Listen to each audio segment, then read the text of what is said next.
Salam sejahtera pada seluruh warga netizen yang mengikuti video ini. Saya ingin memberi sedikit pencerahan terus kepada hati rakyat tentang satu kes yang sedang menjadi perhatian kita semua, iaitu inkuest kematian adik Zarah Karina. Kita dah dengar berbagai-bagai pencerahan yang diberi oleh rakan-rakan kita, dan kita juga boleh mendengar dalam keterangan mereka ada yang bercanggah, ada yang selari dan sebagainya, ya. Tetapi ramai yang mengikuti prosiding ini dari keterangan saksi, laporan media, hinggalah kepada kita berdebat, cakap di kedai kopi, ya. Kita semua tunggu-tunggu keputusan mahkamah inquest. Tetapi kita kena bersedia dengan satu kemungkinan, ya, tuan-tuan dan puan-puan, iaitu kalau inquest ini berakhir dengan keputusan open verdict. Ya. Apa itu open verdict? Maksudnya, mahkamah tidak dapat menentu secara ringkas, jelas, bagaimana kematian itu berlaku atau siapa yang harus dipertanggungjawabkan. Dengan kata lain, kebenaran masih sama dan tiada siapa yang dipertanggungjawabkan secara langsung. Soalan besar kita, apa jadi selepas itu? Adakah kes ini akan terkubur? Adakah keluarga Zarah perlu reda begitu saja? Dan adakah rakyat Malaysia perlu terus menerima bahawa sistem kita gagal memberi jawapan yang adil? Saya kata dengan tegas, tidak boleh begitu, ya. Kalau inquest berakhir dengan open verdict, rakyat Malaysia perlu bangkit menuntut 3 perkara, ya. Pertama, kita tuntut reformasi keselamatan asrama di sekolah.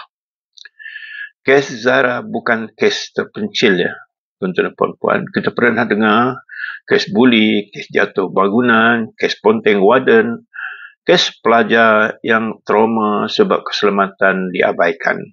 Kalau sistem ini tidak diperbetulkan, akan ada beramai lagi Zarah-Zarah lain pada masa yang akan datang. Kerajaan mesti dipaksa melaksanakan reformasi keselamatan sekolah asrama. SOP jelas dan wajib untuk renduan warden dengan rekod yang boleh diaudit. CCTV di kawasan berisiko bukan untuk mengintip tetapi untuk memastikan pengawasan.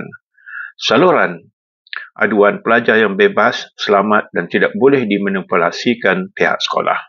Rakyat kena desak Kementerian Pendidikan Malaysia jangan tunggu tragedi baru sebelum bertindak. Kedua, tuntut ketulusan penuh dari Kementerian Pendidikan Malaysia dan PDRM. Kita mahu tahu sejauh mana siasatan sebenar dijalankan.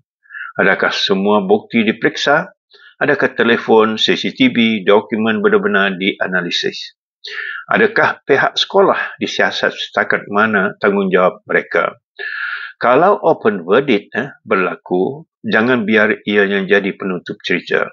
Kita mahu laporan penuh kesihatan didedahkan kepada umum. Kita mahu audit bebas oleh Suruhanjaya Hak Asasi Manusia, Suhakam. Suhakam baru ada lembaga yang baru, atau jawatankuasa Parlimen khas. Kerana kalau tidak, rakyat akan terus hilang kepercayaan kepada institusi, baik polis, mahkamah atau kementerian. Ketiga, kita tuntut undang-undang baru untuk lindungi pelajar. Kita ada Akta Kanak-kanak, kita ada undang-undang sekolah, tetapi bila tragedi berlaku, kita nampak banyak kelumpungan. Rakyat perlu tuntut supaya ada undang-undang atau garis panduan khas tentang accountability pentadbiran sekolah berasrama. Kalau warden cuai, mesti ada liability jelas.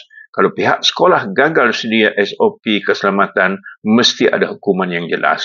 Nyawa anak bangsa, kira kita tidak boleh bergantung pada belas ihsan pentadbir sekolah. ianya mesti dilindungi oleh undang-undang yang tegas. Apa peranan rakyat? Ada orang kata, kalau open verdict, apa lagi boleh kita buat? Jangan tertipu dengan naratif itu. Rakyat masih boleh buat 3 tindakan besar. Tekanan sosial media, suara kita di TikTok, Facebook, Twitter, bukan main-main. Suara rakyat pernah jatuhkan kerajaan, seperti kerajaan di Nepal. Apatah lagi menuntut reformasi sekolah. Tuntut wakil rakyat bersuara di parlimen. Wakil rakyat kena bercakap sikit. Kalau ahli parlimen diam, kita kena tanya mereka, awak bela siapa?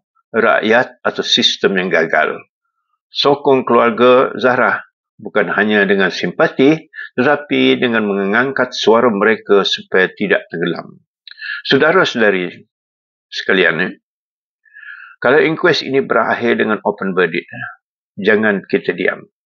Itu bukan noktah, full stop. Itu tanda seru untuk kita bangkit. Zahra Karina sudah tiada. Tetapi kisah dia tidak boleh dibiarkan terkubur tanpa makna. Kita kena pastikan pengorbanannya membuka mata seluruh negara bahawa sistem yang gagal mesti dirombak. Undang-undang yang longgar mesti diperketatkan. Pentadbiran sekolah yang culas mesti dipertanggungjawabkan. Kalau tidak, sejarah akan berulang. Dan bila sejarah berulang, soalannya akan menghantui kita ialah sampai bila kita mahu biarkan anak-anak kita jatuh jadi korban. Saya tegaskan sekali lagi, kalau open verdict, rakyat Malaysia mesti bersatu hati menuntut reformasi. Demi Zahra, demi anak-anak kita, demi masa depan negara. Sekian, terima kasih. Assalamualaikum, subscribe, komen dan share.